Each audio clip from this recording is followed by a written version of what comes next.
যারা করলা এবং উস্তে, আমাদের এলাকায় উস্তে বলে এবং অনেক এলাকায় এটাকে করলা বলে, যারা উস্তে বা করলা চাষ করতে চান অবশ্যই আমার এই ভিডিওটি দেখে আমি কোন সময় কি কি সার প্রয়োগ করেছি, কি কি আছে কীটনাশক ব্যবহার করেছি আমি আমার ভিডিওর মাধ্যমে জানাবো। আমি প্রথমে এই যে জমিটা, এটা ঘেরের পাড়, এটা আমি ভালোভাবে কুপিয়ে প্রত্যেক শতকে 2 কেজি করে ফসফেট দিছি, 1 কেজি করে ডিএপি, 1 কেজি করে পটাশ MOP সার এবং 50 গ্রাম বোরন, 100 গ্রাম দস্তা দিয়ে ভালোভাবে জমি কুপিয়ে তারপরে আমি চারা রোপণ করি, বীজ বপন করি। বীজ বপনের পর থেকে আজকে আমার গাছের বয়স 40-45 দিন। অটোমেটিক 2-4টে করে উস্তে তলে দেখা যাচ্ছে।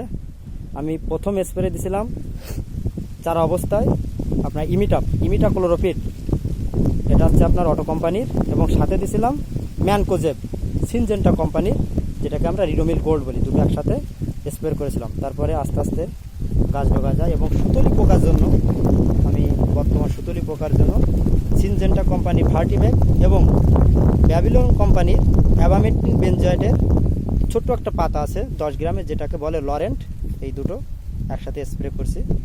এবং আর কয়েকদিন পরে আমি এটাকে সানমেট্রিন, অটো কোম্পানির সানমেট্রিন ব্যবহার করব, কারণ সানমেট্রিনটা হচ্ছে হালকা জাতীয় তেল, যেহেতু উস্তে গাছ ডগা জাতীয় গাছ, এতে হালকা জাতীয় তেল ব্যবহার করাটাই ভালো। তো এই পর্যন্ত আমার গাছের বয়স 45 দিন, স্প্রে করেছি মাত্র 4 বার। যদি আপনাদের আমার এই ভিডিওটি ভালো লাগে অবশ্যই লাইক, কমেন্ট এবং শেয়ার করবেন।